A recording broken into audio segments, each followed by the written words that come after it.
सिंगरौली देश की प्रतिष्ठित कोल कंपनी और मिनी रत्न उपक्रम मानी जाने वाली एनसीएल की जयंत परियोजना एक बार फिर गंभीर सवालों के घेरे में है। इस बार मामला खदान से कथित तौर पर स्क्रैप और कबाड़ की बेधड़क निकासी का है। स्थानीय लोगों और सूत्रों के बीच चर्चा है कि बिना अंदरूनी मिलीभगत के खदान क्षेत्र से कबाड़ का बाहर निकलना संभव नहीं है। खदान से कैसे निकल रहा पिकअप में लोड स्क्रैप।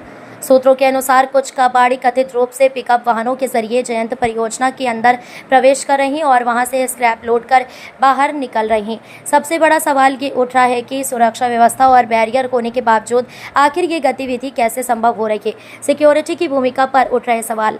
स्थानीय स्तर पर चर्चा है कि सुरक्षा व्यवस्था की निगरानी को लेकर कई सवाल खड़े हो रहे हैं। लोगों का कहना है कि खदान क्षेत्र में बिना अनुमति किसी भी वाहन का प्रवेश और निकासी आसान नहीं होती। ऐसे में कथित तौर पर कबाड़ से लदे वाहनों का आना जाना कई तरह की शंकाओं को जन्म देता है। कबाड़ माफिया बेखौफ कार्रवाई पर उठे सवाल। क्षेत्र में यह भी चर्चा है कि समय समय पर छोटी मोटी कार्रवाई कर मामले को शांत करने की कोशिश की जाती है, लेकिन अवैध गतिविधियों पर पूरी तरह रोक नहीं लग पाती। यदि आरोप सही साबित होते हैं तो ये केवल कबाड़ चोरी का मामला नहीं बल्कि सुरक्षा तंत्र की कार्यप्रणाली पर भी बड़ा प्रश्न है।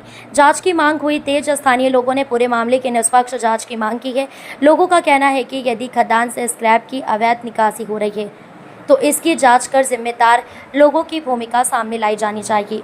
अगले अंक में बड़ा खुलासा। सूत्रों का दावा है कि इस पूरे नेटवर्क में कौन लोग शामिल हैं, किस प्रकार वाहन खदान क्षेत्र में प्रवेश करते हैं और कथित तौर पर कबाड़ बाहर ले जाया जाता है। इसे लेकर कई महत्वपूर्ण तथ्य सामने आने की बात कही जा रही है। दुनिया की हल्ला बोल जारी रहेगा। आखिर कब रुकेगा खदान से कथित कबाड़ का खेल और कौन है इसके असली जिम्मेदार।